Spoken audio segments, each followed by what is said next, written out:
How is money created? Where does it come from? Who benefits? And what purpose does it serve? What is a money system? What is the money behind the money system? For centuries, the mechanics of the monetary system have remained hidden from the prying eyes of the populace. Yet its impact, both on a national and international level, is perhaps unsurpassed. For it is the monetary system that provides the foundations for international dominance and national control. Today, as these very foundations are being shaken by crises, the need for open and honest dialogue on the future of the monetary system has never been greater. This economic crisis is like a cancer. If you just wait and wait thinking this is going to go away, just like a cancer, it's going to grow and it's going to be too late. What I would say to everybody is get prepared. This is not a time right now to wishful thinking the government is going to sort things out. The governments don't rule the world. Goldman Sachs rules the world. We're on the verge of a perfect storm. In opposition lie corrupt and entrenched interests that lurk in the corridors of power, for whom there are no reasons to relinquish privileges they feel are justly deserved. Has he got a reform plan for the NHS? No. Has he got a police reform plan? Has he got a plan to cut the deficit? Order! Miss Order! Order! Do you trust the government? Order! Try to calm down and behave like an adult, and if you can't, if it's beyond you, leave the chamber, get out, we'll manage without you. This is the Bank 600 feeding station. There's no coincidence that boom and bust started to become a real cyclical issue around about the 1700s when William Paterson founded the Bank of England. Eat her, now! This is intolerable behaviour as far as the public... No, it's not funny. Only in your mind is it funny. It's not funny at all. It's disgraceful.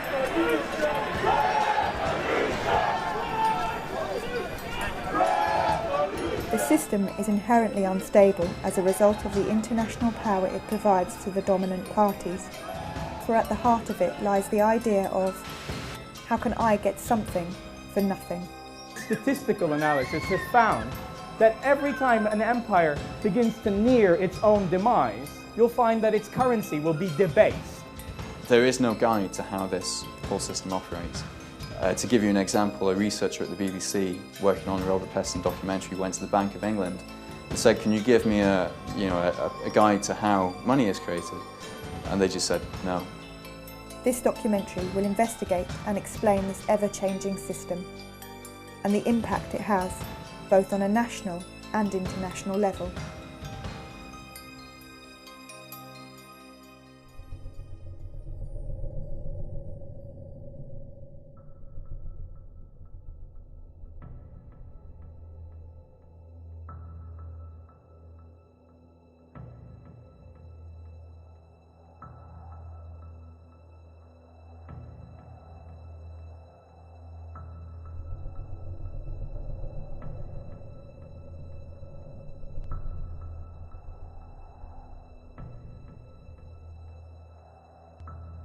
In 2010, the total UK money supply stood at £2.15 trillion. 2.6% of this total was physical cash, £53.5 billion.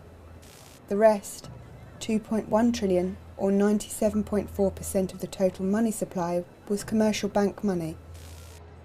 The 3% of money is created through the central bank, and that money, essentially, if you created a £10 note, you could sell that to a bank to put into their ATM, and the bank would have to repay that £10 or buy it for £10. There'd be no interest charged on that money, but that money is then essentially transferred to the Treasury, and it's a form of fundraising for the government. It's called seigniorage.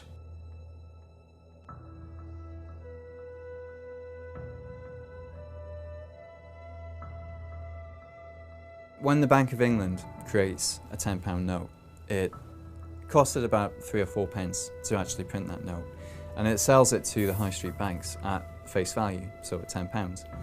And the profit, the difference between printing the note and actually selling it for £10, goes directly to the Treasury.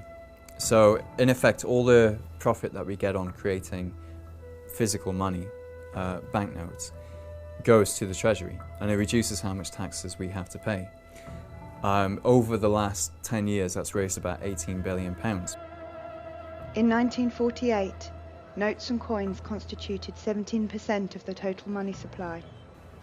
This was one contributing factor in the government's ability to finance post-war reconstruction. This included the establishment of the NHS. In only 60 years, notes and coins have shrunk to less than 3%.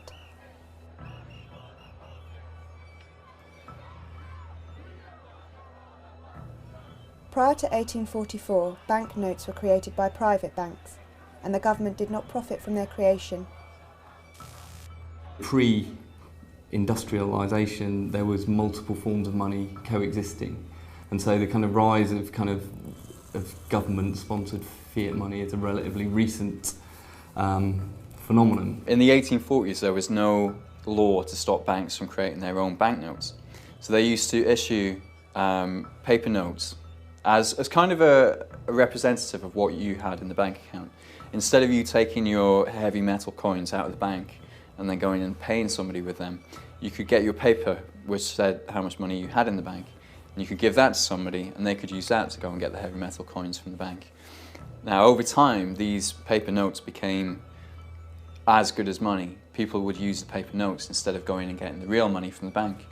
And obviously, as soon as the banks realised that what they were creating had become, the dominant type of money in the economy, they realised that by creating more of it, they could generate profits. They can just print up some new notes, lend it, and get the interest on top of that.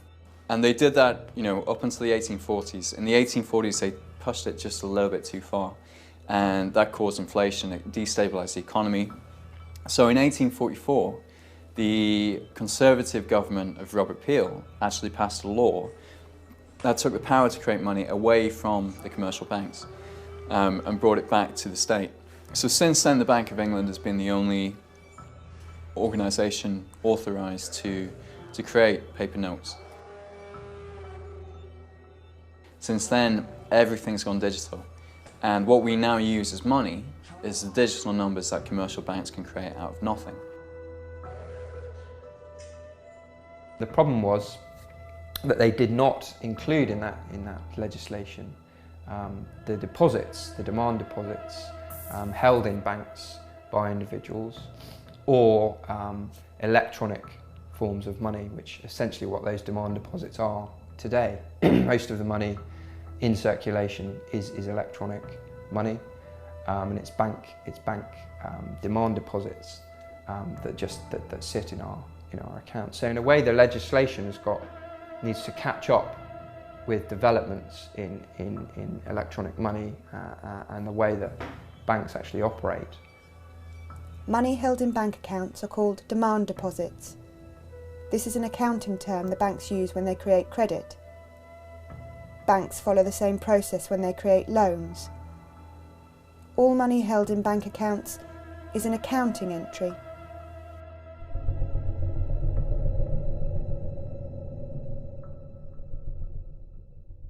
The reality is now that most money is not paper and it's not metal coins, it's digital. It's just numbers in a computer system. It's your Visa debit card, it's your electronic, ATM card.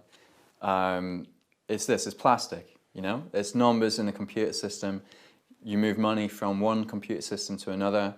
It's all a big database. And this digital money is what we're now using to make payments with. It's what we actually use to run the economy. I think a lot of people in the UK probably think that the government or the central bank is in control of most money in circulation and issues new money into circulation, but that's not the case. It's private banks that create the vast majority of new money in circulation and also decide how it's allocated. The official terminology for this accounting entry is commercial bank money. When banks issue loans to the public, they create new commercial bank money. When a customer repays a loan, commercial bank money is destroyed. The banks keep the interest as profit. There's a lot of misconceptions about the way banks work. There was a poll done by the Cobden Centre where they asked people how they thought banks actually operated. Around 30% of the public think that when you put your money into the bank, it just stays there and it's safe. And you can understand why, because every child has a piggy bank where you keep putting money in, and then when it's a rainy day you smash it and you take that money out and you spend it. So a lot of people keep this idea of banking, it's somewhere safe to keep your money so that it's there for whenever you need it. The other 60% of people assume that when you put your money in, that money's then being moved across to somebody who wants to borrow it. So you have a pensioner who keeps saving money her entire life, and then her life savings have been lent to some young people who want to buy a house. But actually banks don't work like that.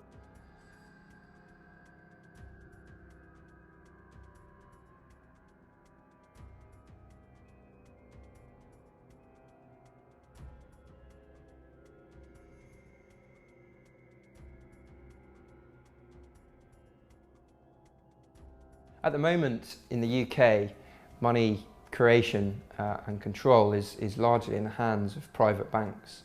About 97 to 98% of money that's created is created as bank debt money, you could call it, when banks issue money into circulation as loans, essentially. This is a very poorly understood fact.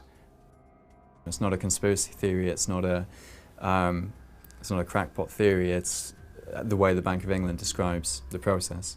When banks make loans, they create new money.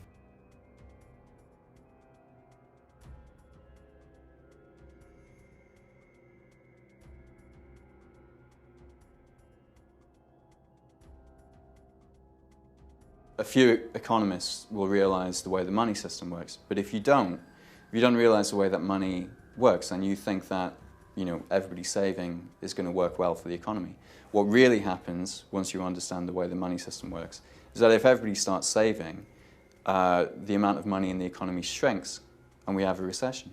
So most economists don't have this full picture. They don't understand all elements of the system. They rely on assumptions, on received knowledge, without actually going into the details. And money is the center of the economy. If you don't understand where it comes from, who creates it, and when it gets created, then how can you understand the entire economy?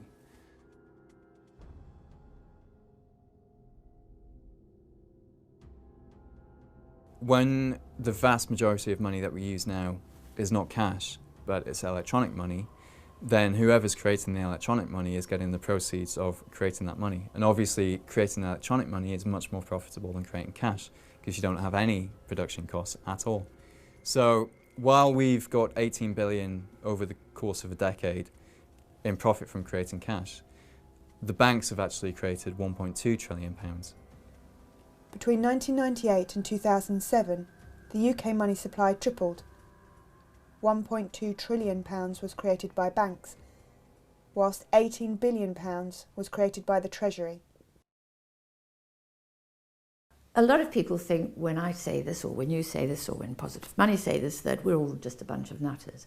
But on the 9th of March in 2009, the Governor of the Federal Reserve, Ben Bernanke, gave the first ever broadcast interview the Governor of the Central Bank of the United States of America had ever given. And the day before that, he'd bailed out AIG, which is an insurance company, not even a bank actually, to the tune of about $160 billion. So the journalist says to him, "Now, Mr. Bernanke, where did you get $160 billion to bail out AIG?" Is that tax money that the Fed is spending? It's not tax money. The banks have accounts with the Fed, much the same way that you have an account in a commercial bank. So to lend to a bank, we simply use the computer to mark up the size of the account that they have with the Fed.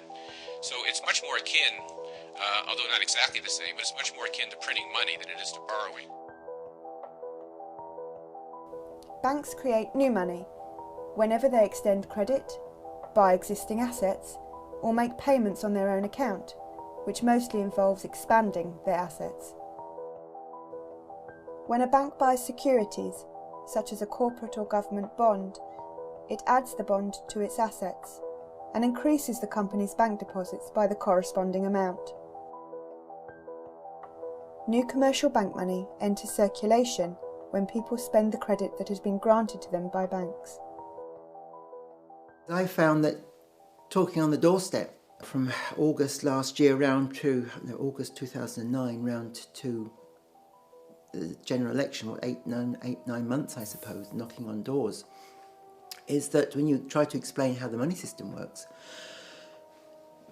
there's an almost inbuilt refusal of people to accept that such a bizarre situation could actually exist. No, it can't possibly.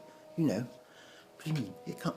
Banks don't create money out of thin air. That's ridiculous. They can't do that. They lend out their depositors' money. Most people have an idea of how money is. They're used to their own way of handling money.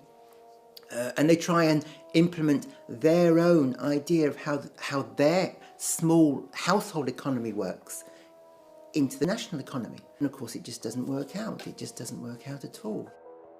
By 2008, the outstanding loan portfolio of bank-created credit, also known as commercial bank money, stood at over £2 trillion. As recently as 1982, the ratio of notes and coins to bank deposits was 1 to 12. By 2010, the ratio had risen to 1 to 37. That is, for every pound of Treasury-created money, there was £37 of bank-created money. In the 10 years prior to the 2007 crisis, the UK commercial bank money supply expanded by between 7 to 10% every year. A growth rate of 7% is the equivalent of doubling the money supply every 10 years. The amount of money that they're creating out of nothing is just incredible. 1.2 trillion in the last 10 years. And that money is being distributed according to the priorities of the banking sector, not the priorities of society. Bank sector itself grew from 1980, $2.5 trillion to $40 trillion by assets. In 1980, global bank assets were worth 20 times the then global economy. By 2006, they were worth 75 times, according to the UN. As the following chart shows, total bank assets of UK banks as a percentage of GDP remain relatively stable at 50 to 60% up to the end of the 1960s. After that, they shot up dramatically. And the real money in the world to be made today is not by producing anything at all. It's simply by forms of speculating, basically making money from money. That's the most profitable and by far and away the biggest form of activity, of economic activity that exists in the world today. Today, banks are no longer restricted by how much they can lend, and as such, how much new credit they can create out of nothing. They are restricted solely by their own willingness to lend. The issue with allowing banks to create money, there's two main issues. Firstly, the fact that they create this money when they make loans.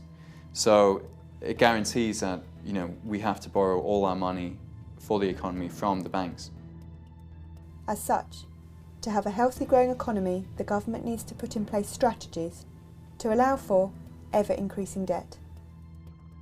The only way the government can create additional purchasing power is by getting itself and us into more debt. The second big issue with allowing banks to create money is that they have the incentive to always create more. They create more money if they issue a loan. They get the bonuses and the commissions and the incentives to create, to lend as much as possible. You have to develop a sales culture. What did they do? They recruited an amazing guy, lovely guy, Andy Hornby, who came from Asda, to turn the bank into a supermarket retailing operation. If you trust bankers to control the money supply will just grow and grow and grow, as will the level of debt until the point where it crashes, when some people can't repay the debt, and then they'll stop lending. You hear politicians and journalists saying, we've been living beyond our means, we've become dependent on debt, we need to rein in our spending and live within our means. It's not possible in the current system. The reason why everybody's in debt now is not because they've been recklessly borrowing. We haven't borrowed all this money from an army of pensioners who've been saving up their whole lives. Money in the current system is debt. It's created when banks make loans. So the only way in the current system that we can have any money in the economy, the only way we can have money for business to trade, is if we've borrowed it all from the banks. And it's the very opposite of what the Tory party is arguing today, which is that you have to create savings before you can help the National Health Service. And it's because economists have completely confused those things, both in monetary policy terms, but also in economic thinking, and because most people still harbour the old-fashioned view that you need savings before you can invest, that we have the mess that we're in today. Now, one of the reasons why we find it difficult to understand the banking system and credit creation is that we leave school without any money, and we go and get a job working as an apprentice to a plumber. We work really hard all month, and at the end of the month, somebody puts money in our bank.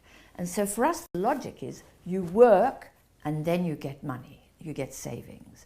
In reality, you would never have got that job if credit hadn't been created in the first instance. It's a really important conceptual misunderstanding, and it isn't something that the public just are guilty of. Economists don't understand this stuff. Money doesn't come out of economic activity. A lot of people I've come across as kind of assume that if you've got businesses and you've got people doing things, that somehow money emerges out of the process of people doing things, making things and growing things and selling things and producing things, that somehow money just emerges. It's not, it's like oil in a car, you have to put it in. When I see David Cameron talking about how we need an economy not based on debt, but we need an economy based on savings, he just doesn't know what he's saying. It's ridiculous, it's absolutely absurd, and it shows his complete lack of understanding of how our money system actually works. What he's essentially saying is that we need an economy with no money. If everyone was saving, we'd have mass disappearing of money, which is essentially what a bank write-off is. Essentially, is people defaulting on their debt, which essentially is just money disappearing. But if people weren't taking on the debt, then it's just such a joke. It's such an amateur understanding of how our economy works and how the monetary system works and how money is actually created. So I really do get a laugh out of watching what people are actually saying, and they're all just regurgitating what they've learned off each other, and you just hear the same things, and it just makes me, it really gets on my nerves when I hear people talking about yeah, we need more regulations, we need to regulate the way banks are actually, and the bonus. It's all just one big smokescreen and working on all the symptoms of a greater disease, which is really, you need to look at the money system, the way money is created. And if we don't want any debt, then we're essentially saying we don't want any money and we want a moneyless economy with the exception of the 3% that's created debt-free. It's a paradox under the current system. If we, as the public, go into further debt, then that's going to put more money into the economy and we're going to have a boom. When you have a boom, it's easier to borrow, so people get into even more debt. And eventually, this cycle continues. It gets easier and easier to get into debt until some people get over-indebted and then, they default. They can't repay their mortgage. That's what happened it happened first in subprime America. And then, that just brings through a wave of defaults which will ripple across the entire economy. The banks go insolvent, then we're into a financial crisis, and then the banks stop lending. And they were excessively lending in the boom, and then they stop lending, and then that makes the recession even worse. People lose their jobs, and then they become even more dependent on debt just to survive, basically. We have a system where we have to borrow in order to have an economy. We have to be in debt to the banks. And that guarantees, a massive profit for the banks. This is the boom-bust cycle.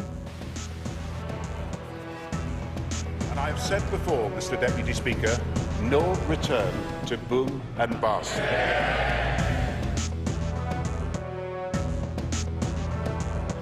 Net bank lending must forever increase. We're paying interest on every single pound. Even if you think the money belongs to you, somebody somewhere is paying interest on that money. The banking system has such a huge impact on the world, but only because it supplies our nation's money supply. We have to protect them, we have to subsidise them, we have to allow them to continue, because the disaster of a bank collapse affects us all in a huge way, and anyone that says that we shouldn't have bailed out the banks doesn't quite understand the nature of our monetary system. That's like eliminating a huge chunk of our money, but also bailing out the banks is perpetuating a system which is never going to work anyway. So whatever we do, we're always going to have this cycle until we separate how money is created and the activities of banking. Then the banks can do as they wish. They're a normal business like everyone else. There's a major democratic issue here as well. I mean, you have these private profit-seeking banks creating up to £200 billion a year and pumping that into the economy wherever they want, basically, wherever it suits them. Whether they're pumping it into these toxic derivatives or putting money into housing bubbles, just making housing more expensive. £200 billion in 2007 of new money coming into the economy, created out of nothing, and where that gets spent determines the shape of our economy, effectively. So if we're going to allow anybody to create new money out of nothing, then we should at least have some democratic control over how that money is used. I mean, would we rather have had that money used for healthcare, to deal with some of the environmental issues, to reduce poverty, or would we rather have it to make houses more expensive so that none of us can afford to live in a house? You can see it as a subsidy, a special super subsidy to the banks for the right to create money, which should be for the benefit of the public and spent through a democratic process.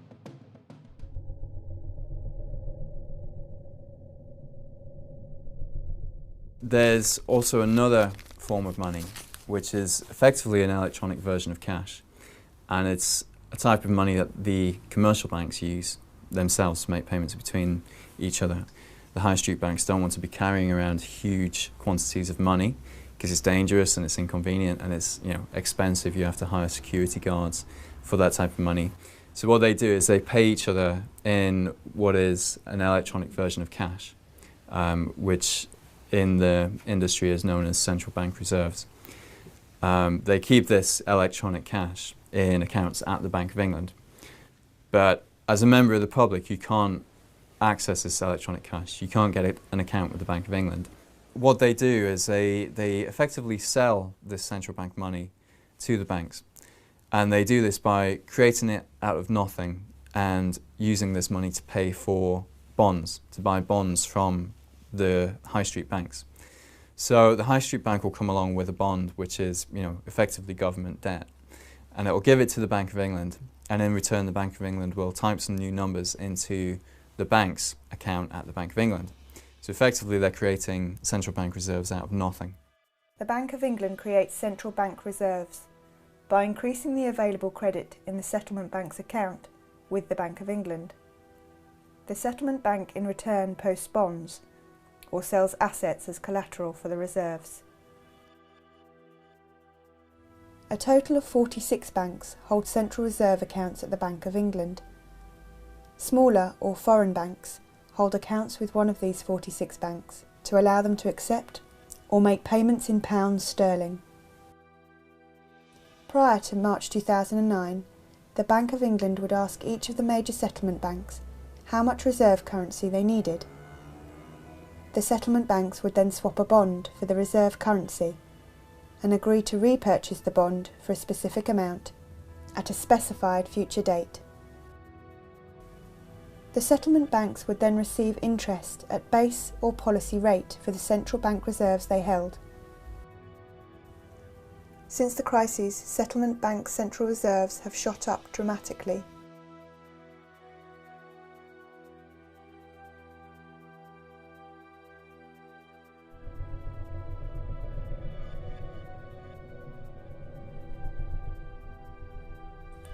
When bank customers transfer funds from their account to another person's account, a process called intraday clearing occurs.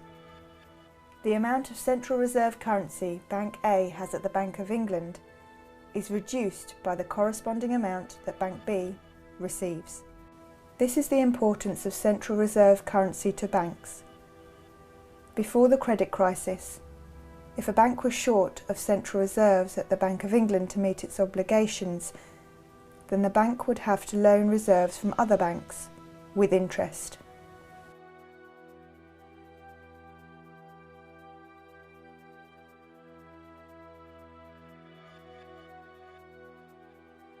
If you sell something on eBay, you know that that deal's not complete until you get some money put into your account. You know, most people actually want to see the money in their account before they're happy to close on a deal.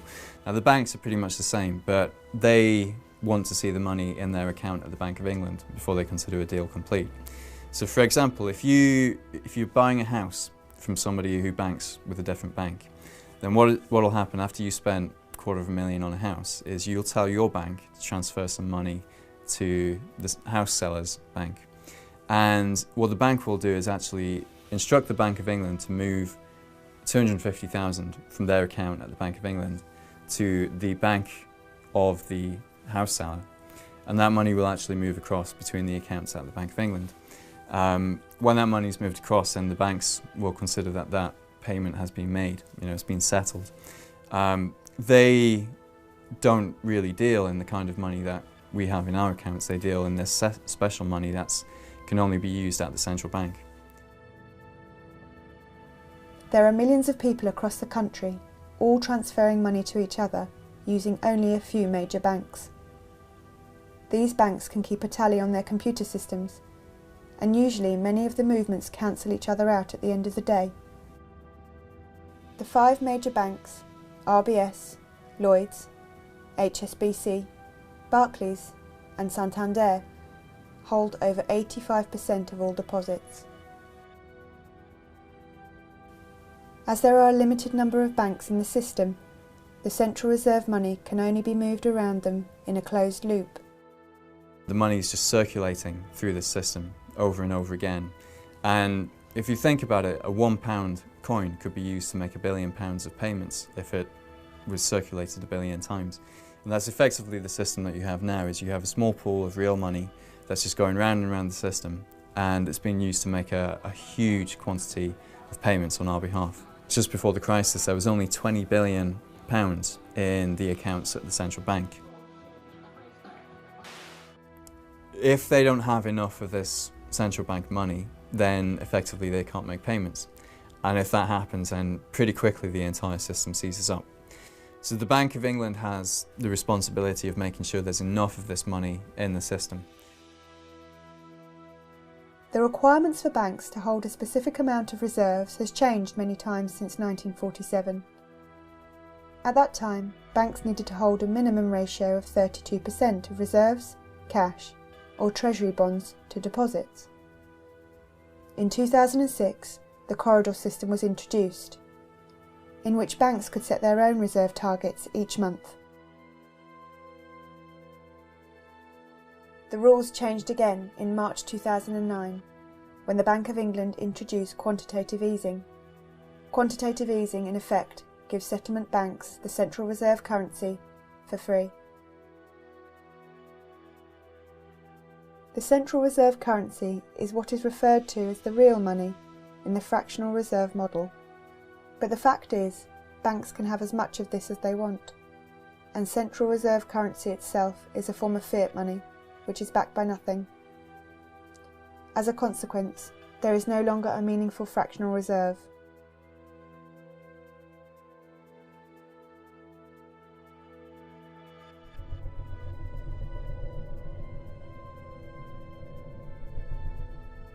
If you look over the history, the last 150 years or so, you start off with the development of a gold standard that really comes to the fore in the 1880s, 1890s, where essentially countries peg themselves to a particular defined value of gold, and then they have an agreement to fix that value, to hold that value, and to trade gold amongst themselves to make sure the balances are all there, and also to try and restrict or expand or contract activity in their own economies to make sure that the balance, that particular fixed price is maintained. That disintegrates after the First World War. I mean, this is where the whole thing breaks apart.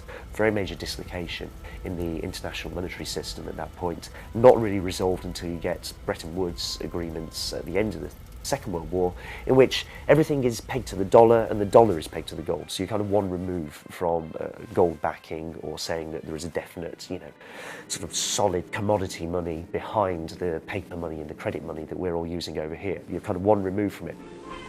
After Hiroshima, Tokyo wondered when the next atom bomb would fall. They did not wonder long.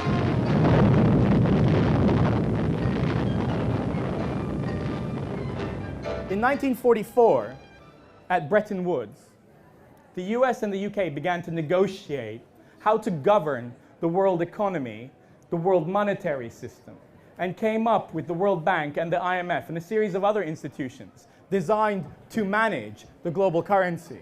And there was still a gold standard, but this gold standard was going to be tied to the dollar. All of the world's gold had moved from London to Fort Knox, and all of the world's currencies were tied to the dollar. This system was designed to manage the sorts of imbalances, to avoid credit crunches, or for countries, credit crunches are known as balance of trades deficits, i.e. when they can't pay their bills and their currency collapses. The currencies were managed, and the system was stable, as long as the Americans played the role of oversight. Now, who knows the great story about how that all came to an end? So the quantity of money that was needed to pay for the Vietnam War, that's exactly what I was trying to get at. Oil shocks was another one. That meant that the Americans were no longer respecting their role or playing their role governing the monetary system. They were inflating the value of their own currency, but ostensibly it was meant to be tied to gold and to every other currency. So what did the French do? The French were a little bit worried that President Nixon wasn't entirely honest. And they were worried that precisely what we described, that Nixon was printing money when he shouldn't have been, was going on. And they were worried there wasn't enough gold to honor the exchange rate of the French franc. So they sent a gunboat to New York Harbor to ever so politely ask for our gold back, please. Did they get their gold back? Go on, guess. They didn't. And the Bretton Woods system came to an end. And this is the point in which we enter the modern era of the financial system.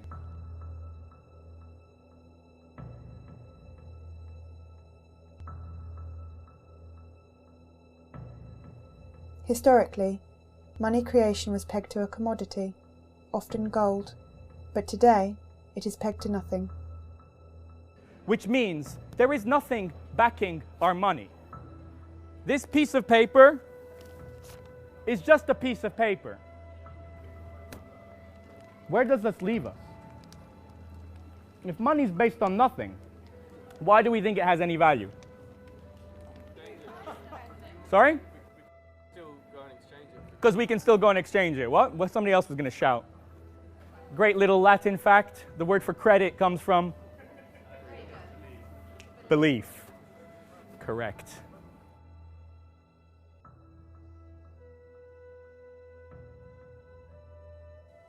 Since the collapse of the dollar gold standard in 1971 and the deregulation of the financial system, money creation has grown exponentially.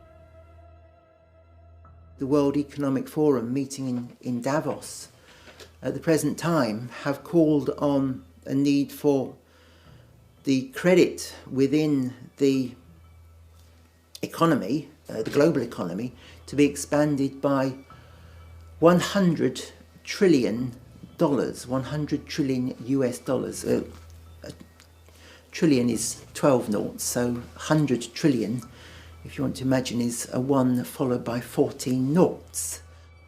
They believe this credit expansion will create a boom, because there is now more money in the economy with which to make investments.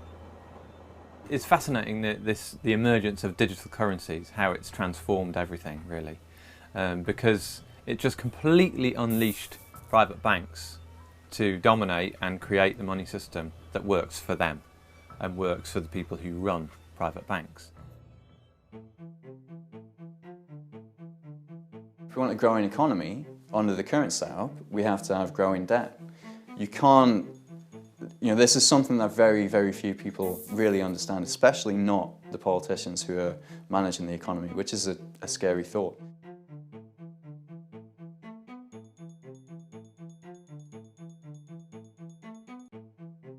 As the money supply grows, more money is available, which can be invested in productive avenues. However, it can also be used to gamble and drive up asset prices.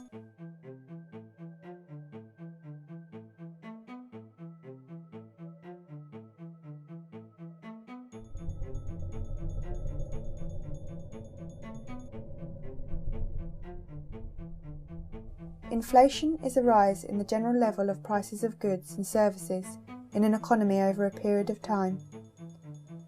When the general price level rises, each unit of currency buys fewer goods and services. As the money supply grows and there is more currency available, more money is available for investment, which can lead to growth.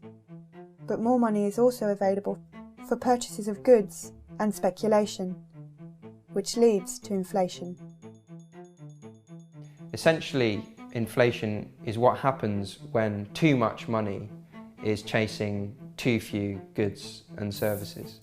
So there's too much money for the actual output of the economy. In the 7 years between 2000 and 2007, the money supply doubled, and the banks, the central bank, the Bank of England in this time, was under the impression that they had it under control because they were saying, prices aren't going up that much. Of course, they were only looking at prices in your local corner shop. They weren't looking at the price of housing, and housing is, the biggest expenditure that most people will make.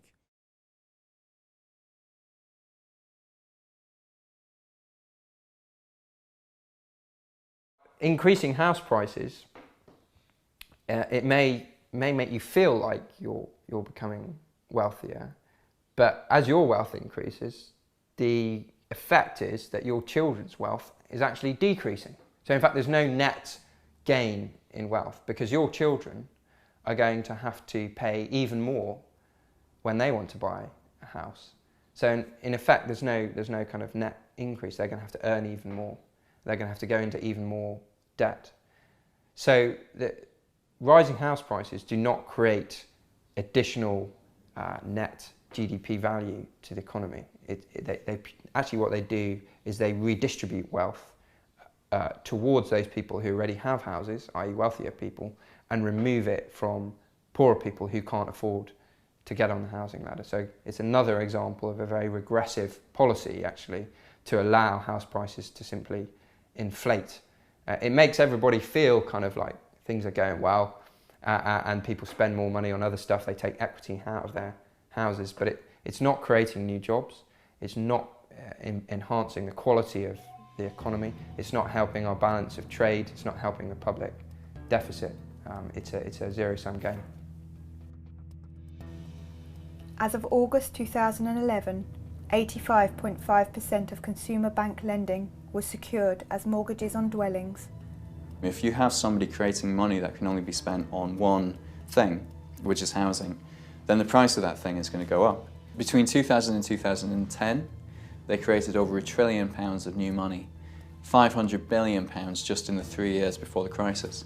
That's why house prices went up the way they were. There's nothing special about houses. It was just all this funny money being pumped into that market. If money is spent into the economy, into a lot of money goes into houses, for example, into mortgages, that's an increase in the amount of money in the economy without a corresponding increase in activity, in output, in GDP. It's non-GDP based spending.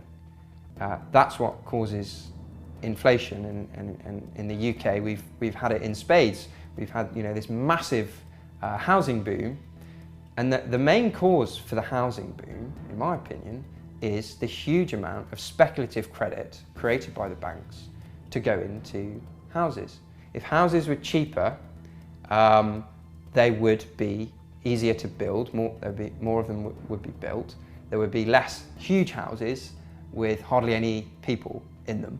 London would not be the centre of a kind of very rich speculative orgy where all the richest people in the world want to get a property in London because it's seen as a great asset. You know, houses would be seen as places to live primarily rather than places to invest. Important thing to think about is if you're a bank and you've got to make a loan, you have choices. You can give that loan to a small business, and you'll know that the risk to you of that loan failing, defaulting, is actually quite high because that small business, the owners of that business, have limited liability, which means if the business goes bust, you as a bank are getting nothing back, essentially. You know, that's it. So that's kind of high risk compared to loaning your money to somebody with some collateral, with a house behind them, like a mortgage. So there's a kind of simple incentive for banks to prefer putting money into housing than into a small business.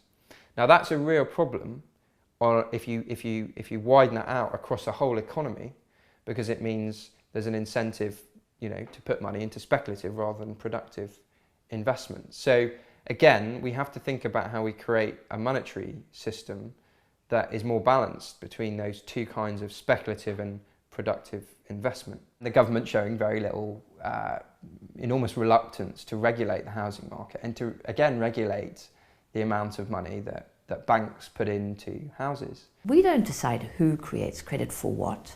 No, we leave that to a couple of chaps in a bank to decide, basically.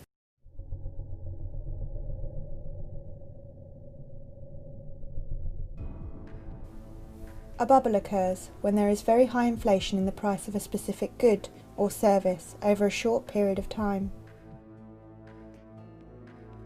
The idea of the tulips and their relevance is that we saw the first ever financial bubble and crash. The craze for tulips, black tulips being a mythical ideal of what somebody could genetically engineer through cultivation after many generations, became a mania in the Netherlands in the 1630s. What they didn't realize was that many of the very, very rare patterns on tulips were caused by a virus and weren't genetic at all. But they traded in them, to the extent that tulip bulbs got to the point where they were worth 10 times the average annual salary of a person working in the Netherlands. There was a futures market in tulip bulbs because obviously you plant them now, but you don't know what's going to come out of the ground. So we see already 400 years ago that a money system or a financial system is not something that exists in the abstract, somewhere out there in the ether, but something that was to do with states, power, trade, and how they interact with each other. Unlike tulips, which are a disposable luxury, houses are both a necessity and a luxury, and as such they are ideal as a vehicle for money and bubble creation. A dwelling is perhaps the most prized possession of value most people aspire to. Inflating house prices in this way allows a nation to expand its money supply without affecting inflation data. The additional purchasing power created increases the perceived wealth in relation to other nations, and thus it creates relative power. It is a way of increasing monetary power without investing in the productive growth of industry. But certainly if you look at Britain and America as outstanding examples of this, these are countries with very high rates of private home ownership, so you've got a good base to try and perform this sort of policy off the back of. I think it was quite deliberate in the case of the US, almost explicit. It was Alan Greenspan, as head of the Federal Reserve, when confronted by a stock market crash at the end of the 1990s, quite deliberately slashed interest rates to almost zero. Everyone can borrow very, very cheaply. In particular, it's very easy to borrow against a house because this is an asset and it's potentially something that a bank can say, well, okay, we're not just lending you money, unsecured, you actually do have a house, and that's great because we can repossess it. They won't tell you this when you take the mortgage, but they can do this. And that bubble is then what fuels expansion, such as it is inside the US and inside the UK, where something similar takes place for the next decade or so. I think it's also a reflection of an underlying weakness of these governments, that they simply lack the will and possibly the ability, but I think it more comes down to a will to challenge financial markets, to challenge big capital and say, we're going to do something different now, and you're going to have to go along with it because we've been democratically elected and you lot frankly haven't, and we have a mandate to do this and we're going to make this happen. Just remember, it's all part of the plan. What are you yapping about? You voted for it. In Holland, or in the Netherlands, what we had over a period of trying to get independence initially from Spain and trying to raise money to get an army to free themselves was financial innovation. They innovated public lotteries to get money together. They had public subscription.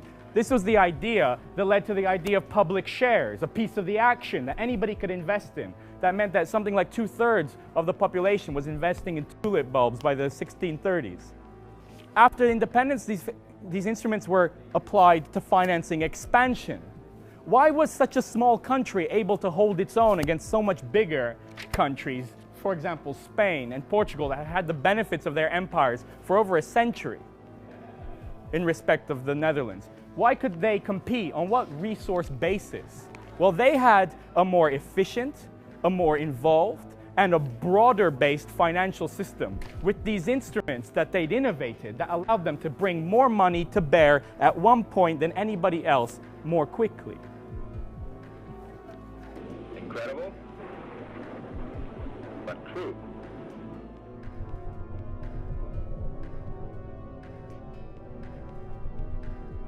Now, inflation can be avoided if the amount of money that goes into the economy is regulated in a way that it doesn't exceed the actual activity that's happening in the economy. Now, the best way to do that, in my opinion, is to make sure that money is issued into the economy only for productive investment, for productive goods and services. So money goes in to help a small business start up, which creates jobs, which creates additional purchasing power, which means there's no inflation. During their history, almost all central banks have employed forms of direct credit regulation. The central bank would determine desired nominal GDP growth, then calculate the necessary amount of credit creation to achieve this, and then allocate this credit creation both across the various banks and type of banks and across industrial sectors. Unproductive credit was suppressed. Thus, it was difficult or impossible to obtain bank credit for large-scale, purely speculative transactions, such as today's large-scale bank funding to hedge funds. The World Bank recognised in a 1993 study that this mechanism of intervention in credit allocation was at the core of the East Asian economic miracle. There's all sorts of things that governments have done in the past, very successfully in a number of cases, and often not unsuccessfully in this country, but the examples that spring to mind, like South Korea, Japan, often in East Asia, where governments have been quite targeted about how they're going to rebalance the economy and picking sectors and deciding where the investment should take place. I think that has to start happening in the UK because we're in a demand-side recession rather than looking at a crisis of supply. You have to have a system where credit is put into productive avenues, where credit is put into building high-speed rail links, where credit is put into building houses rather than giving people money to inflate the price of houses. So it's quite simple, really, in that way. The current system is simply set up not to do that, basically. The creation of money by private banks for non-productive usage causes real inflation, and as such it is a tax on the purchasing power of the medium of exchange.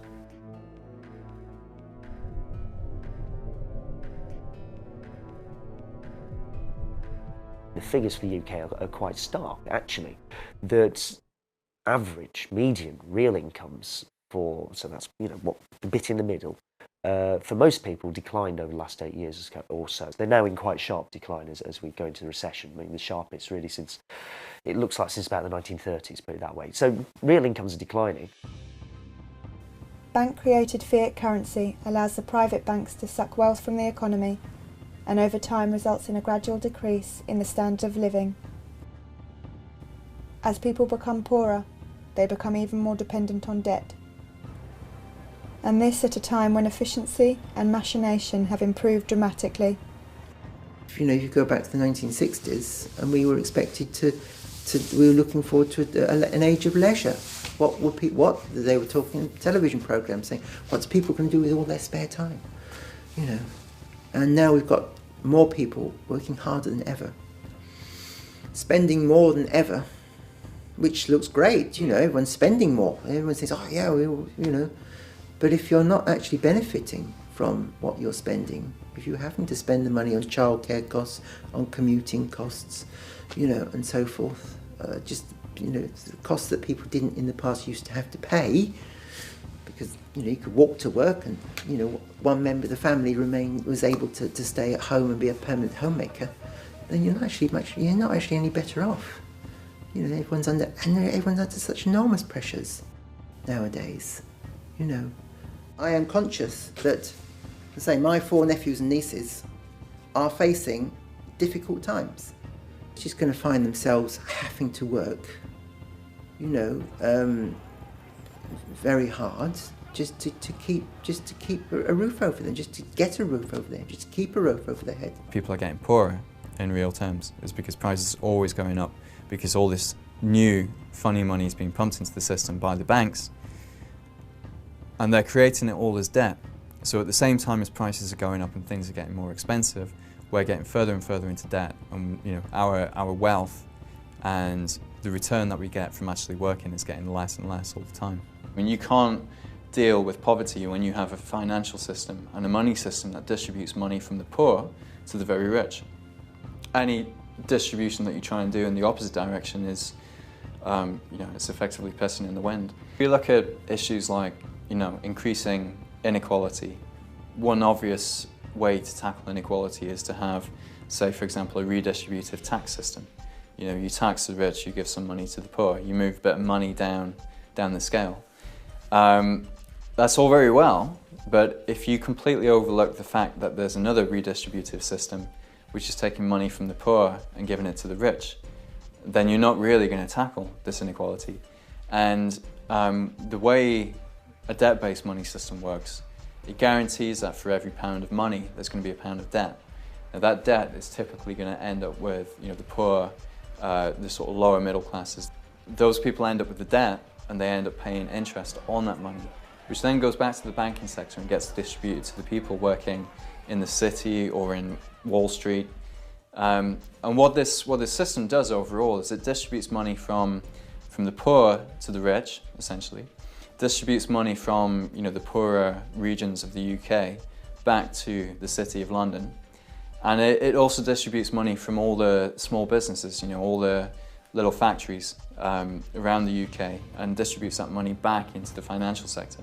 We have a system whereby the activity of actually supplying occurs under the very same roof as the same organisation that's responsible for profiting from putting together borrowers and lenders, i.e. a bank. So a bank creates our nation's money supply as well as making loans for profit. The government cannot allow the banking system to fail, because if it did, over 97% of all money would disappear. This is why, in the event of a crisis, the risk is transferred to the taxpayer. But even during normal times, banks receive numerous guarantees and benefits beyond the right to create money. Bill, by the way, I know the Bank of America is a very big bank. It happens I've got $32 there myself. Now, just between us, what assurance do I have that this money is safe? Well, all deposits up to $10,000 are assured or insured by the federal government in Washington. That's my guarantee. Huh? Yes. Have you heard that the federal government is about $280 billion in the hole?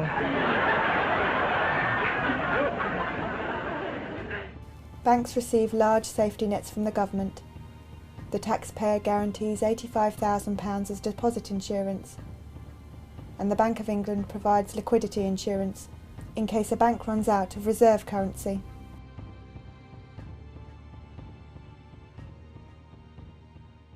Someone wrote that a big investment bank is like a giant vampire squid, wrapped around the face of humanity, hypnotizing politicians who throw money at the banks, no strings attached, no matter what damage is done, trashing the planet, forcing cuts to things that make life better.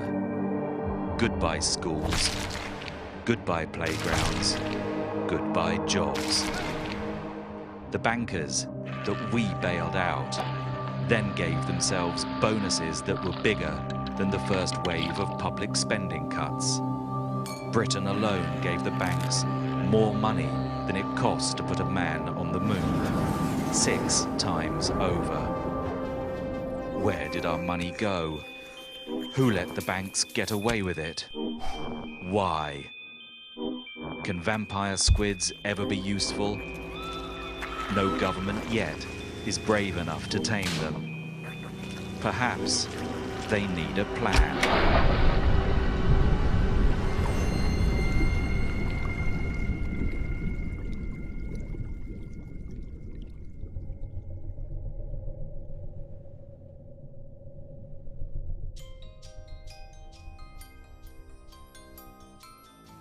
The spending cuts agenda is an attempt by the government to shift debt from its account to that of the public.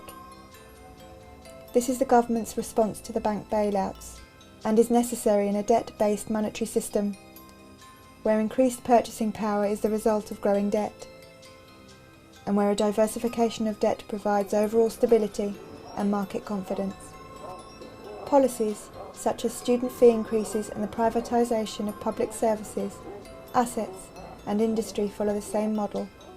The problem we're facing, I think, is that there's this transference from the public debt to the private debt, which is essentially a way of transferring risk, actually, away from sort of UK PLC and the government onto the heads of individuals, and it's going to be the most vulnerable individuals who are going to have the most debt. Thus, it's a very unprogressive, regressive policy framework that the government's embarking on, where the risk is moved onto those who are most vulnerable. And if there is another financial shock, if there's an oil shock, for example, the people who will pay the penalty are the poorest people in society. Or homeowners, for example, who will fall into negative equity if interest rates go up even 1 or 2%, there'll be really big problems. So I don't think it's a sensible way forward at the moment at all, and it's regressive, and it's certainly not fair in the terms that the government's talking about, and it's certainly not a case of we're in this together. As more of a country's resources and industries are privatised, the private sector takes on more debt. As a result, more money is created, and there is a boom. Some private equity companies have taken this theory to the extreme, engaging in a practice known as a leveraged buyout, where a company is purchased at an often inflated price, and the purchase price is transferred to the business as a debt. The company becomes responsible for the funding of its own purchase. These debts are often so great that the company needs to reduce staff, salaries, and research activities. When you have to factor interest as a business, if you have to factor interest repayment into your goods and services, then you have to charge a perpetually higher price as you take on more and more debt. An increase in the diversification of debt results in an increase in the money supply. When the money supply increases, more money is available for productive activities and consumption, which is the condition for a boom. It's questionable whether we're going to get out of this recession or whether we'll just keep ticking along the way that we are now. However, if we do, then when we come out of this recession, when growth starts again, look at what happens to debt. It will rise and it will keep rising, and the faster the economy is growing, the faster the debt will rise. And then give it another 3 to 5 years, we'll be back where we were. You know, the debt will become too much, people will start defaulting again. It's kind of the system that we're locked into now, is we can't grow the economy without growing the debt, and the debt is the very thing that will bring down the economy. The only option going forwards is to reform it, to stop banks from creating money as debt. By fixing the monetary system, we can prevent the banks from ever causing another financial crisis. And we can also make the current public service cuts and the tax rises and the increase in national debt unnecessary. The current monetary system allows the banking sector to extract wealth from the economy whilst providing nothing productive in return. I mean, why is it that we've got all this technology, all this new efficiency, and yet it now requires 2 people to finance a household, whereas in the 50s it only needed 1 person working? And the reason for that is not because these washing machines and everything are more expensive, it's because of all the debt. And it's because effectively the banking sector is creaming it off from everybody else. So a growing banking sector isn't a sign, it's not a good thing. If the banking sector is growing, it's either that it's becoming less efficient or it's becoming a parasite on the rest of the economy. And that's, we can talk about the banking sector becoming 4%, 5%, 6% of GDP. What's happening to the rest of the economy? It's becoming 96, 95, 94% of GDP. We've got to get switched on to this now. If we want to have a chance of tackling any of the other big social issues, you've got to figure out the money issue. The poorest in the world pay for crises, even when they've not benefited from the often reckless and speculative booms, like the housing boom in Ireland that preceded that crisis. Over the last 30 years we've seen income differentials increase so that the rich have got much, much richer. And ordinary people haven't. They've stayed the same or they've got poorer. And one of the ways that the economy was kept going was by providing cheap credit, was by providing debt to those very people who couldn't really afford things anymore. So they kept buying. And when it collapses, it's those same people that have to pay once again, even though in many ways they were the victims the first time round. As a result of the crises, the Bank of England has bought corporate debt and repackaged it at lower rates of interest. Yet the average person is being asked to pay more than ever to borrow on overdrafts and credit cards. Debts between the very wealthy or between governments can always be renegotiated and always have been throughout world history. They're not anything set in stone.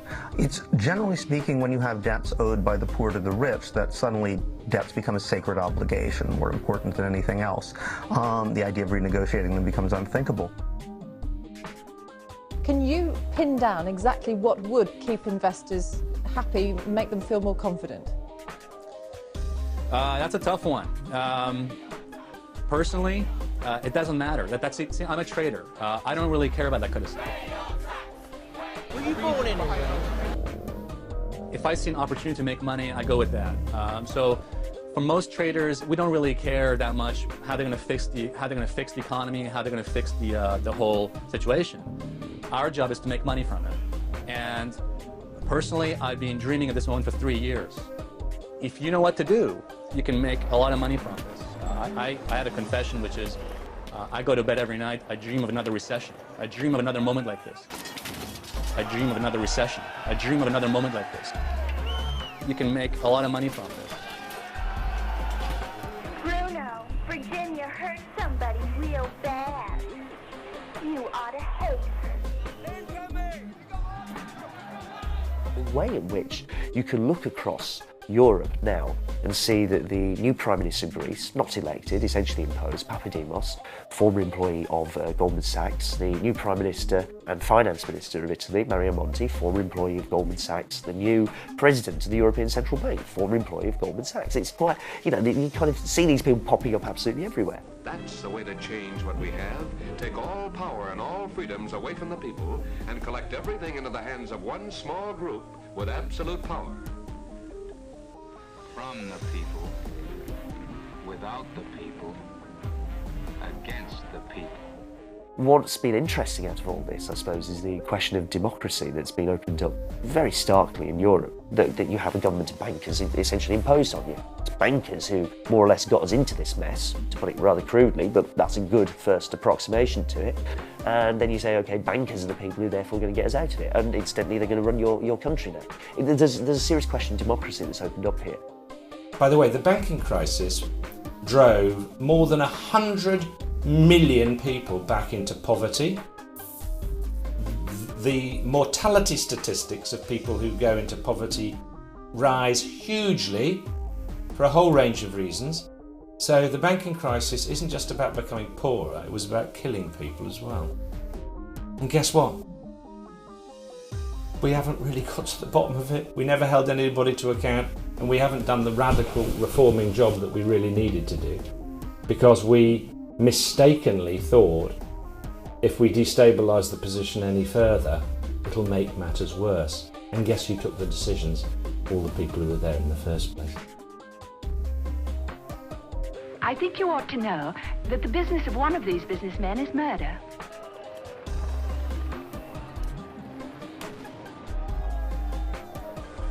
Their weapons are modern. Their thinking 2,000 years out of date. Look, I was there when the Secretary and the Chairman of the Federal Reserve came those days and talked with members of Congress about what was going on. It was about September 15th. Here's the facts, and we don't even talk about these things. On Thursday at about 11 o'clock in the morning, the Federal Reserve noticed a tremendous drawdown of money market accounts in the United States to the tune of $550 billion was being drawn out in a matter of an hour or two. The Treasury opened up its window to help. They pumped $105 billion in the system and quickly realized that they could not stem the tide. We were having an electronic run on the banks. They decided to close the operation, close down the money accounts, and announce a guarantee of $250,000 per account so there wouldn't be further panic out there. And that's what actually happened. If they had not done that, their estimation was that by 2 o'clock that afternoon, $5.5 trillion would have been drawn out of the money market system of the United States, would have collapsed the entire economy of the United States, and within 24 hours the world economy would have collapsed. When money is withdrawn internationally from one currency to another, the reserve currency shifts from the national bank of one country to the reserve account of the foreign bank. Foreign banks have relationships with local banks that allow them to hold foreign reserve currencies whilst not being a part of the central bank scheme at the local central bank. For example, when £1,000 is transferred into euros, a UK bank will agree an exchange rate with a euro area bank, perhaps 1.15 euros to the pound. The UK bank will then transfer £1,000 of the central reserve currency to the UK partner bank of the European bank, whilst the European bank will transfer 1,150 euros of reserve currency to the European partner bank of the UK bank. What happens when currencies and the exchange rate system is no longer managed? What are some of the first consequences? Devaluations, speculation, imbalances, where some countries would accrue more and more and more. What? What would they accrue? Other currencies. Other currencies. The reserve currency needs to be spent in the country of origin, or exchanged into other currencies. Most foreign banks do not have deposit-taking accounts outside of their national borders, and as such, the foreign reserves they hold do not come back to them in the form of deposits. When a country accumulates trade imbalances, it either accumulates foreign reserve currencies, in the case of surplus, or spends its own reserves, in the case of negative trade balances. balance of trade is basically the difference between what you're selling abroad and what you're buying from abroad. Now, the feature on the UK is that for a very long period of time, it's had a deficit on something called the visible balance of trade, which is trade in things, well, things that you can see. So that is goods that you'd recognise, stuff you can put in containers, it's cars, computers, things that you'd see in a shop.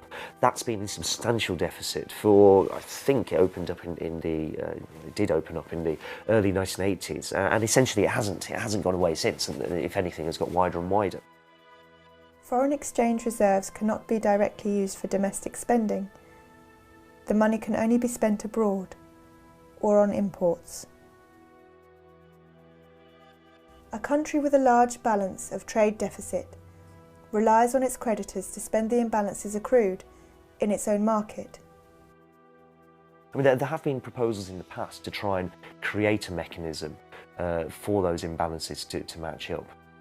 So Keynes, for instance, John Maynard Keynes, at the end of the Second World War, his original proposal for what became Bretton Woods and a set of institutions set up there, like the IMF and the World Bank, was that there will be a kind of international clearing union. This is particularly relating to the trade side rather than the sort of the financial side directly. But the principle was that, you know, once trade balances had opened up, everybody would bank through an international clearing bank, and that would kind of force everyone to eventually reconcile the imbalances that appeared in the real economy. But no such mechanism exists. The accumulated net trade imbalance for the UK is around £800 billion.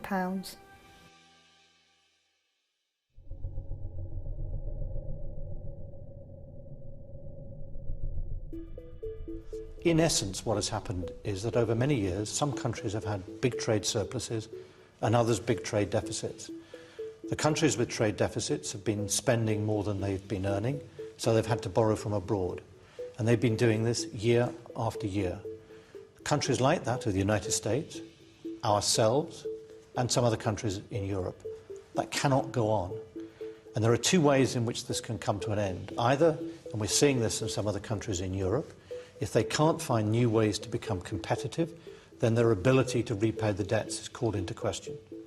Another way of doing it, which we followed, is that we got a credible plan to repay our debts, and the value of sterling has fallen by 25% to make our exports more competitive and attractive to overseas buyers, and it to be more attractive for British consumers to buy from British producers rather than overseas producers.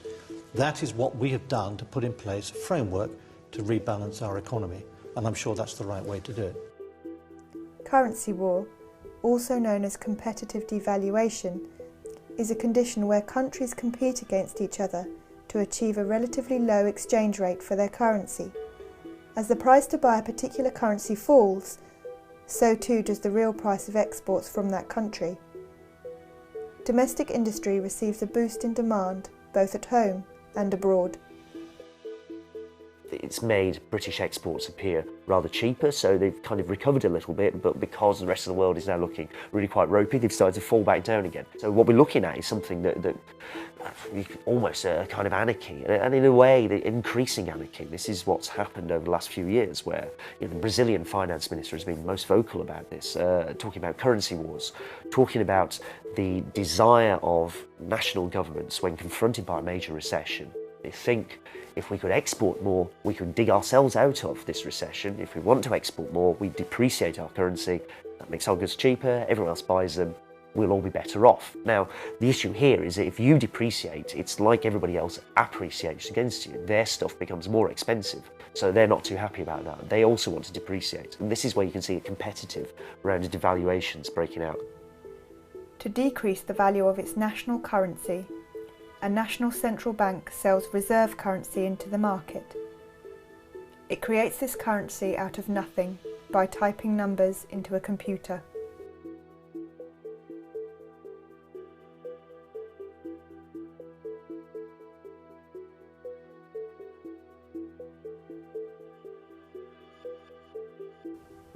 During the long phase of commodity money, the exchange rate would depend on the amount of gold, silver, or copper contained in the coins of each country. Similarly, after the advent of paper money and the gold standard, The exchange rate depended on the amount of gold the government promised to pay the holder of the banknotes. These amounts did not vary greatly in the short term, and as such, exchange rates between currencies were relatively stable. After the Second World War, currencies were pegged to the dollar, and the dollar was backed by gold. This system came to an end in 1971. So, we have a modern financial system where money is now chaotically organized. There is no exchange rate because there's no gold standard system to sustain. So we don't need it. In fact, we believe the market will resolve all of the problems of exchange. Whether your currency should be worth more than mine is a reflection of your economy relative to mine. And if that changes, the currency and the exchange rate can change. And if we need that to happen, it'll happen magically by the efficiency of market and profit seeking, and you guys know the rest, I think. A currency's value in relation to another currency is determined by the market. If more people want to buy a currency than sell it, its value increases. If more people want to sell, its value decreases. The value is set by individual banks. As they buy and sell currencies, they will adjust the exchange rate. In the last study I read in 2007, each day on currency markets, $3.2 trillion are traded each day. Who knows what the global GDP is? 50. Again, Brucey, higher. 60, that's closer. The point is, think about that exchange happening every single day. There's about 260 business days a year. It takes a few weeks to match the global value of every economic transaction that happens everywhere, every day, in a year. And it takes a few weeks. Obviously, all of us trade currency fairly regularly. If you go abroad, you exchange into another currency. That's a form of currency trading. You're swapping your pounds into whatever, euros or yen or whatever it might be. That happens fairly regularly, and that's a conventional part of the trading process. Now, large corporations have to do this on a regular basis. Where it becomes something that people question, and where you get people saying, well, hang on, this is speculation, is when you get people realising that currencies move around next to each other. And if they move around in value next to each other, there's always an opportunity to try and make money out of those changes in value, and therefore you can speculate on it. And that's the more sort of questionable end of the market. That's the bit of the market that things like a financial transactions tax would try and chop away at. Because the assumption there, and it's kind of not incorrect, is that this just produces instability for everyone else. That these people want volatility in the market because that's how they make their money. They want to encourage it, and they do encourage it by trading and speculating in the way that they do. By 2010, the foreign exchange market had grown to be the largest and most liquid market in the world, with an average of $4 trillion of currency being exchanged every day. Volatility creates a need. What does it do to countries, especially perhaps small ones like developing countries, if there are suddenly huge and instantly fluctuating financial flows? What do they have to do to cope? Production of the products that they're selling on the Increase their production and sell more, lowering the price, and becoming possibly even poorer. Once you start talking about the international system, it becomes really quite a peculiar thing, in that a lot of it depends on simply sentiment and beliefs about what an economy is like, rather more than depends on anything the economy might or might not actually be doing. And that can shift very, very rapidly, because if it's just somebody's belief about a currency is supportable, then they can carry on believing this until whenever. If that belief changes, it can change very rapidly in a financial market. The process of financial contagion can take place in just minutes, seconds even, that you can just move from being apparently quite a stable, robust economy to being one that suddenly sentiment has turned against you, and you find that markets are picking on you. And it can often be not much more than you're simply a next door neighbour of a country that's currently in trouble. Many of the world's financial crises in the past 30 years have been caused by rapid withdrawals of the nation's currency or the currencies of an entire region. This type of activity is often referred to as financial warfare. it's benefited major institutions really quite substantially. Goldman Sachs, for example, or any large bank, has done somewhat better out of this set of arrangements than it would have done in a far more regulated environment. It's made people very, very wealthy. It's allowed financial markets to expand absolutely enormously. Anybody involved in that is keen on seeing a deregulated world. In the case of the UK, you have a government which has been quite overtly and deliberately and aggressively arguing against any forms of regulation being imposed on those financial markets. But it's not the case that someone's behind the scenes pulling the strings. It's that this is how the thing works quite deliberately, quite overtly in front of you. That's the world as it is. It's making some people very rich. They're quite happy with it. I think it is a form of economic warfare. Much of the change in the way that the global economy works over the last 30 years result from this debt, this third world debt, because it's given rich countries and banks and the financial sector enormous amounts of power and control over the poorer bits of the world where a lot of the resources are that we like using. And that's been used in a way that many people have compared to a form of colonialism. I mean, it's a very real, direct form of power that's been used over those countries to force those countries to do what are really in the interests of the richest segments of the world that they do. And as a result of that, not only have corporations become absolutely, made huge amounts of profits and become absolutely enormous and all pervasive, but the financial sector has become even bigger than that. And the real money in the world to be made today is not by producing anything at all. It's simply by forms of speculating, basically making money from money. That's the most profitable and by far and away the biggest form of activity, of economic activity that exists in the world today. To protect themselves, vulnerable countries need to accrue currency from rich countries, who create these currencies out of nothing. The Netherlands' first Governor General of Indonesia, the man who built the trade routes, fortified them. What I mean by that is built forts along them and fought Spanish fleets and British fleets, said about the development of the Netherlands Empire and Netherlands trade was, "We cannot make trade without war, nor war without trade." Money and power.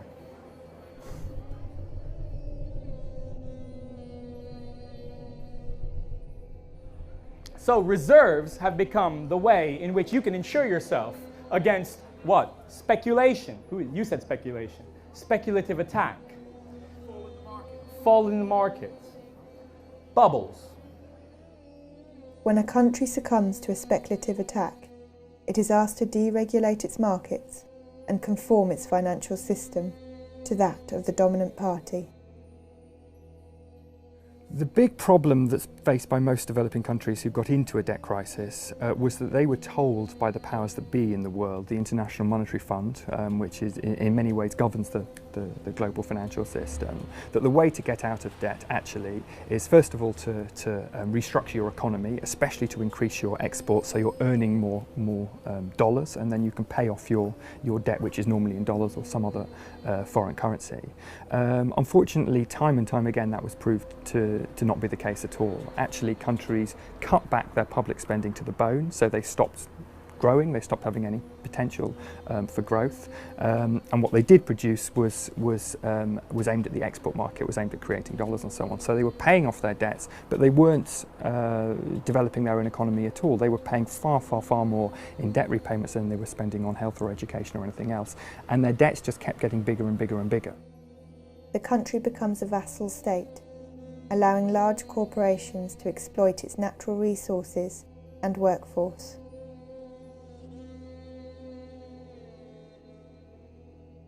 It's not even shadowy. You see, there's no great mystery about what's happening here and about the way the world operates. It's quite blunt. I mean, for the last 30 years, you've got something pretty much everywhere, well, it certainly spreads pretty much everywhere, that generally gets labelled neoliberalism, this idea that you should have floating exchange rates, weak regulation, particularly of financial markets, minimal government interference or involvement with what market does, and that's more or less how the world operates. And then there are institutions, and the outstanding one at this point is the IMF, that will actively try and enforce this state of affairs.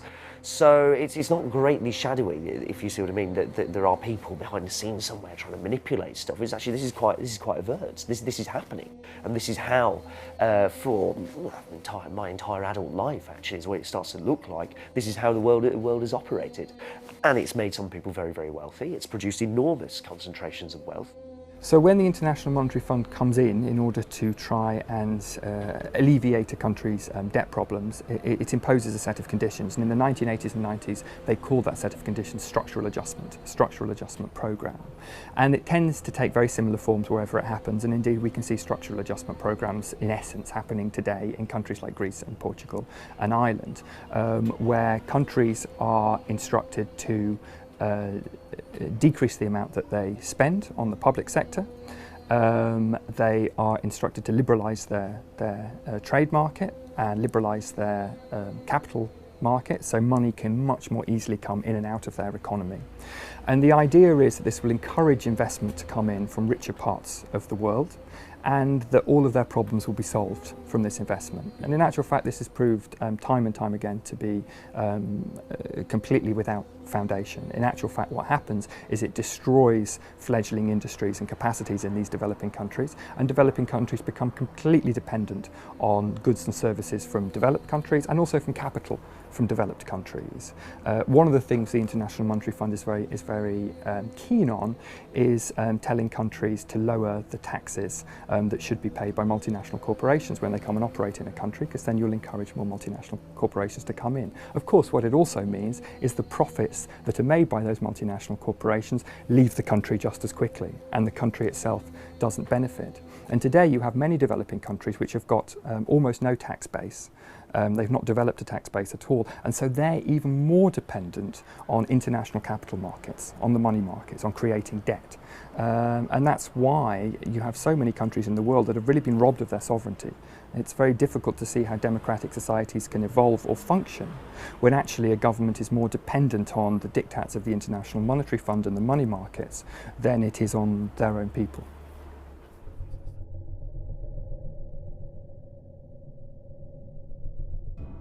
What we've seen since the 1970s is a dramatic increase in a series of phenomena that have had a stimulative effect on the changes in the financial system that have brought us to the gleaming, shining metal and steel business that's over there. In case you don't know, that's the City of London I'm pointing at. To compensate for the lack of a defined, commodity-based value underlying currencies, financial institutions developed securitization as a means to manage risk. You develop securitization as a means to try and stabilize the whole system. This is a set of financial processes and financial innovations that really accelerate from the 70s, 80s onwards. You had a chaotic system that needed to manage risk, and you had to innovate. You needed derivatives, options, futures. You have new markets in volatility management tools. Who knows what the term hedging is? Spreading your risk, managing your risk, insuring against your risk, precisely. Up until very recently, up until the 1960s, the Securities and Exchange Commission would be quite clear that derivatives that weren't based on real products, like agricultural products, so pork belly futures or whatever, would in fact be essentially kind of gambling, and therefore you weren't allowed to trade them. That changes in the 60s, and everybody can trade, currency futures, things that are not based on real products being traded at some point in the future, but are based on movements of currency prices. Once you have the system of fixed exchange rates breaks down, obviously this thing accelerates enormously. So as you get the rollback of government regulation here, you get the market taking over with its own products here. And the theory is that the market's better at regulating itself, it's more stable than if you have a government interfering all the time. The efficient markets hypothesis, the idea that you set up a financial market, they're fast, everybody in them is well informed, they all keep a very careful eye on what everyone else is doing, it'll therefore be very stable and it'll reflect real changes in the economy. It's not going to be driven by panics and manias and speculative bubbles. None of this really going to happen. If there is movement up and down, it's because something real is happening and traders and investors in the financial market are responding to it. So that's the efficient markets hypothesis. The practice And I think what you see in 2008 is a kind of end of that process. The appearance of a crisis so major, the belief that it will simply be self-stabilising and self-regulating really can't carry on. I mean, the practice carries on anyway, but you can't really argue in the same way that you used to, that it's good or it's necessary or this is okay for the world. In the last decade, we had a new innovation, something called the credit default swap, a way of buying insurance against the company you've invested in going bust. And in 2002, they were worth in total less than $1 trillion. In 2007, they were worth $60 trillion. That's 5 years. Everybody's suddenly sitting there and thinking, oh, these CDOs we've made don't in fact provide the kind of stability that we thought. The maths that's inside of them is complete nonsense, it turns out. There's far more risk attached to trying to securitise risk and securitise debt in the way that we have done this than we thought, and we think these things are now worthless. The attempt to get more and more complex ways of regulating and shaping a financial market and trying to make a quick buck out of it as well actually helped produce the opposite effect to what its kind of apologists said, which is that it led to a spectacular crash. What we saw as a result of this very different situation was one phenomenon above all, one sector above all grew, and that was the financial sector. While the financial sector benefits enormously from the current monetary system, the system is neither stable nor fair. The assumption in what the Bank of England does right now is that the cash that we hold is backed up by government debt. The government can back up its promises by the fact that it can tax the public.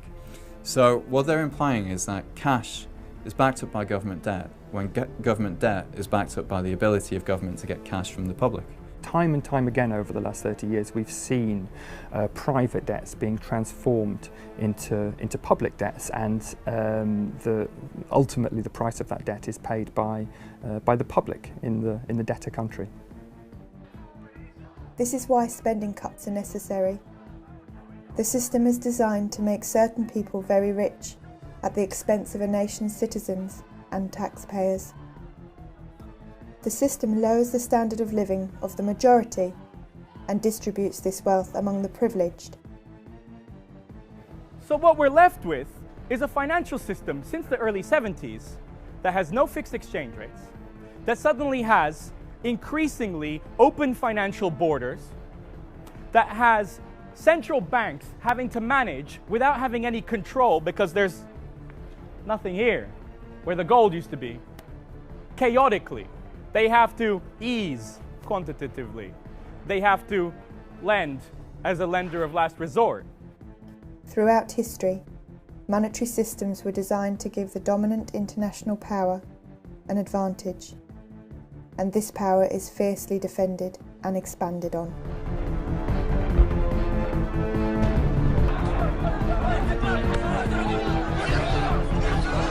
And I flee in terror from an incredible bogeyman. An American flag is burned at the height of the demonstration. Both President Johnson and Francisco Franco were vilified.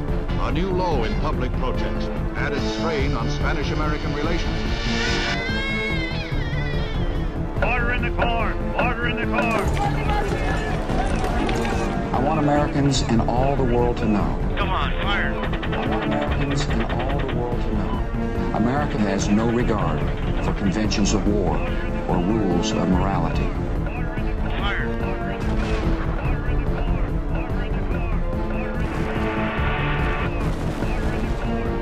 Objection overruled.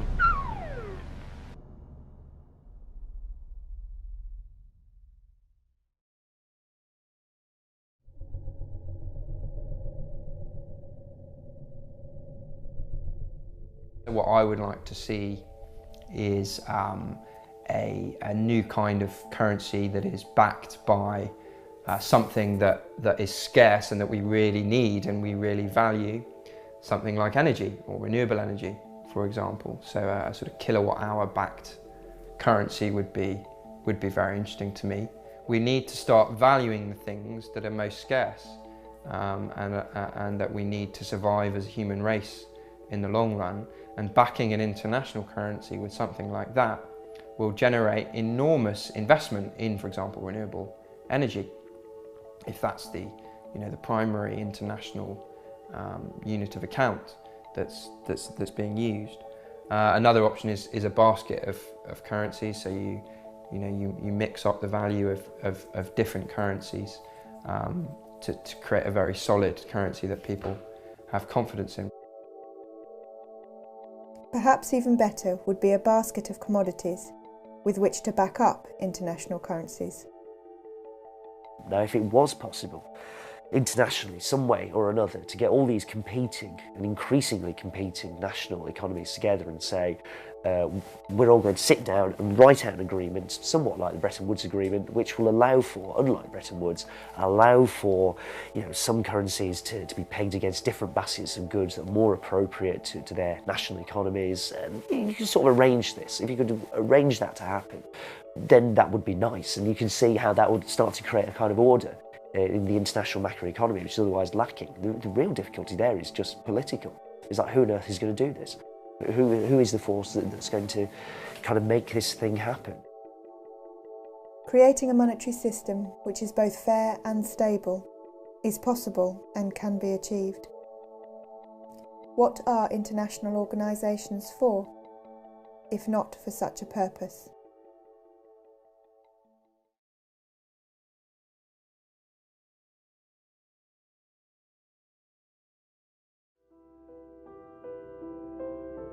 This is George.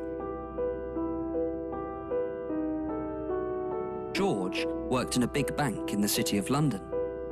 But one day, without warning, George's bank went bust. Luckily, the government rescued the bank and George kept his job.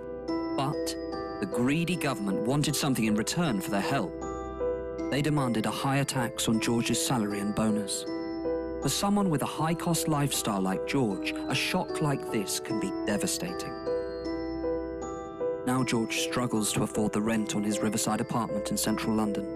The tyres on his Aston Martin are wearing thin and are barely road legal. Unless George's situation improves, or unless someone like you helps him, then George may even be forced to walk past the next Savile Row tailors and buy his suit from Topshop or Next. Even if George had anything to celebrate, he can no longer afford the champagne to celebrate with. George is not alone. Countless others are suffering like him, and no one knows how long it'll be until the good times return. But with your help, George can turn his life around. A simple monthly donation from you can bring a bit of sunshine back to George's life. Just £395 will help him celebrate minor achievements with a magnum of Cristal champagne. As little as £900 will help George buy a new set of tyres for his Aston Martin. £2,000 can help George recover his self-esteem with a suit from a prestigious Savile Row tailor. But even a small amount will help. Just £200 will buy a meal for George and his girlfriend Experience. Just £200 extra will buy the drinks. By adopting a banker, you won't just be supporting someone like George in a time of need. You'll also be supporting the trendy wine bars of the City of London, the luxury car makers of Italy, and the tailors of Savile Row. You'll be doing your patriotic duty to support Britain's greatest industry in its time of need.